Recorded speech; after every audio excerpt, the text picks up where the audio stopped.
Hi guys, this is MK Sounds and you're watching the second video of how to read music. Last week we looked at the clef and how to read music on the stave in relation to the piano, so go check that out if you haven't already, and don't forget to hit the subscribe button so you don't miss another video. This week it's all about key signatures. So to understand how key signatures are made up, we must first understand what a tone and semitone are. Essentially, a tone and semitone is the distance of a note. So if we have a look at semitones first, a semitone is one step but counted as two. So here if we have a look at a semitone away from D, so we count D as the first step and then we move one step up and it's D sharp. Same with G, a semitone away from G is G sharp, and with B we count B as one and then one step up is C. Okay, so when you are counting a tone, you count the note you are on as one and then step two spaces. So again, if we're finding a tone away from D, D is the first one, D sharp is the second space, and then the third count is E. And then again with A, a tone away from A is B, and with F sharp, a tone away from F sharp is G sharp. So why is it two steps counted as three?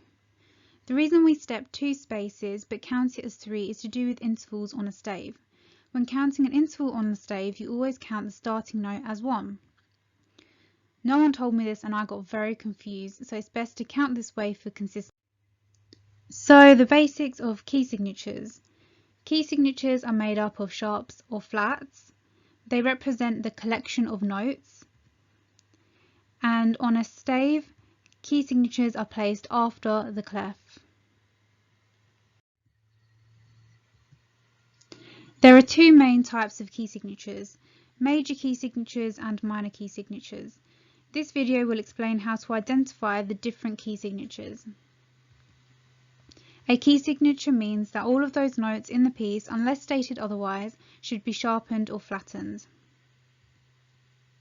This is how a scale is made up. So with major key signatures, a major key signature is made up of tones and semitones. From the starting note you count one tone, then another tone, a semitone, a tone, another tone and a semitone. So we can use this to work out the notes to make up C major. So a tone away from C is D, another tone away from D is E, and then a semitone away from E is F, and then you carry on going through to make a major key signature. So the major sharp key signatures are shown below, and this is how they would be written on the stave. So my quick way of working out the name of a key signature is to go to the last letter the sharp is on and then to move two words up this acronym. So if we were trying to find out the name of the key signature with three sharps in, the last letter, or where the sharp is G, and then we move two words up this acronym, which is an A, and then we know that the key signature is A major.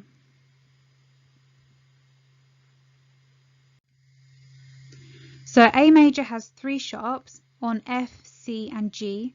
This means that whenever you read an F, a C or a G, you should always read them as F sharp, C sharp and G sharp unless written otherwise. Accidentals will be discussed later. Okay, so let's now practice identifying and naming major sharp key signatures. So to do this, you go to the letter that the last sharp is on and then move two words up this acronym. So for the first example, the last sharp is on the note C, and to move two words up this acronym, we go from Christmas to Dad. So the key signature would be D major.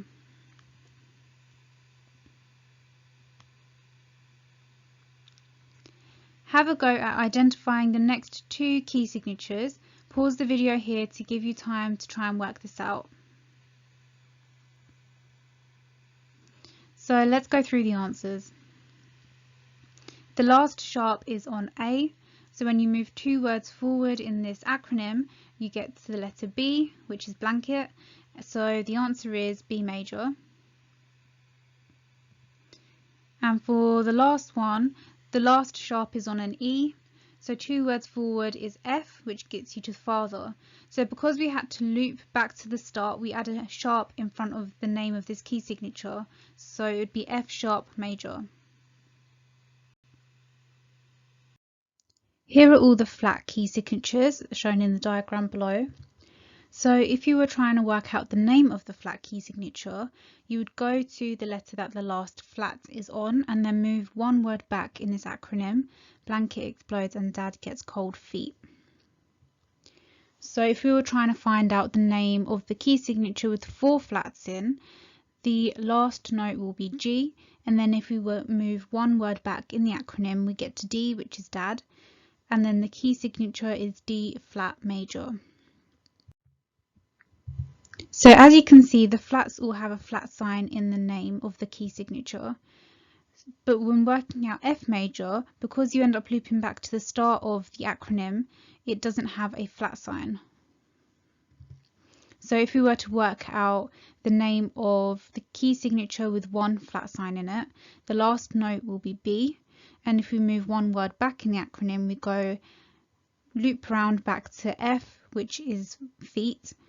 So because we loop back round, we don't have a flat sign in the name. So 1 flat is F major. C major doesn't have a key signature. Now we're going to move on and look at the relative minor. So every major key signature has a relative minor. This means that they share the same key signature. So we will look at how to tell the difference between a major and minor key signature and the different types of minor scales. So to work out the relative minor of a key signature from a major key signature, you step 1 tone and 1 semitone down. So if we were trying to work out the relative minor of C major, we would start on C, which is step 1, and then move 1 tone and 1 semitone down. So from C, we go down 1 tone, which takes us to B flat. And then if we move 1 semitone down from B flat, we land on A. So the relative minor of C major is A minor. Here you can see all of the major and minor key signatures laid out, and you can use the same method from the slide before to work out any of these. So if a relative minor shares the same key signature as the major, how do we know the difference? So it can take some practice to tell them apart.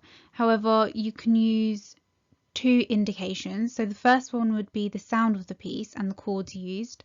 So most people say that minor chords from a minor key signature sound sad, and major chords usually from a major key signature sound happy. Or you can look at the chords and the harmony used. So without making it too complicated, the first chord of the piece usually has the first note, which is known as the tonic of the key signature. So a chord in its simplest form is just a combination of notes from a scale. So if we had a tonic chord from C major, which would be the first note, the third note, and the fifth note of C major, we would have a chord with the notes C, E, and G. So let's try and work out whether this piece, which is Twinkle Twinkle Little Star, is a major or minor piece. So there's no key signature written, so we know we have the options of C major or its relative minor, A minor. And if we look at the notes in the first chord, we have C in the treble clef and then G and C in the bass clef.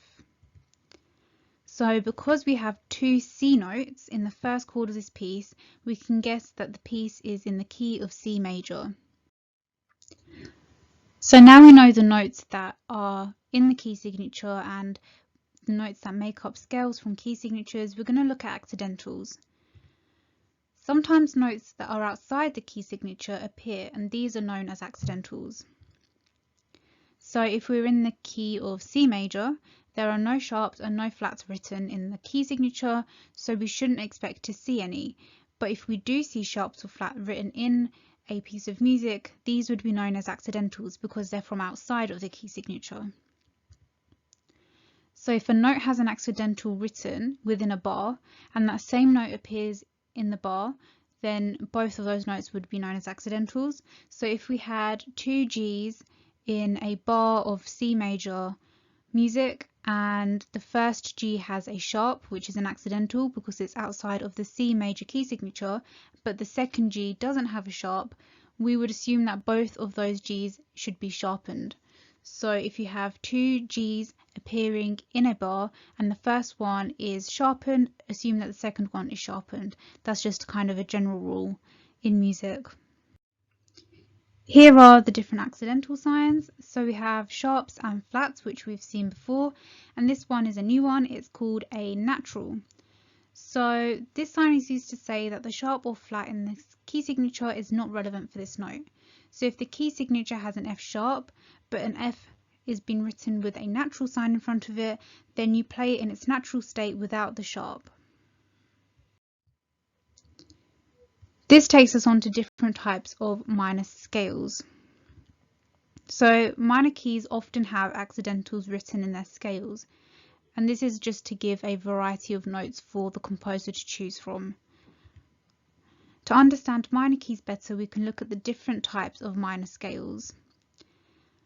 And a scale is just an arrangement of notes, usually following the key signature. So a scale has different degrees, which, to put simply, is just the order of the notes. So earlier you'll remember that I mentioned the first note of a scale is known as the tonic. So again, if we just have a quick look at the different names for the different notes in the scale. So for C major, this is how the different degrees would be labelled. So the first degree is just the first note of the scale, and that's called a tonic, which is C for C major. And again, the second is called a supertonic, which is D, and as you can see, it follows a similar pattern. When we get to the fifth, that's known as the dominant, and often you have dominant chords which start from G, which is the fifth note in the C major scale. And then when you get to the eighth note, which is the octave, it's the same as the first note. So again, it's just the tonic because it's the same in the scale. So again, a tonic chord for C major would have the first, the third and the fifth degree, which would give you a chord of C, E, G. And for the dominant chord, you would have a fifth, seventh and second degree, so you'd have G, B, D. So they're kind of the most common chords, the tonic and the dominant chords. Obviously you can make up chords from any of these notes, but we don't have time to go into that for this video. So yeah, that's kind of the key ones to know. So why does this matter? Why do we have to pay attention to the different degrees of the note and the potential names and the chords they make up? Well, understanding the different degrees of the scale can help you work out minor scales. So minor scales can either be natural, harmonic or melodic. And if you understand the relation between these three, it's much easier to understand minor harmonies and key signatures. So let's have a look at how each of these are made up. So if we start with the natural minor scale. So earlier we looked at how tones and semitones can make up a major scale, and for a natural minor scale, the arrangement looks like this.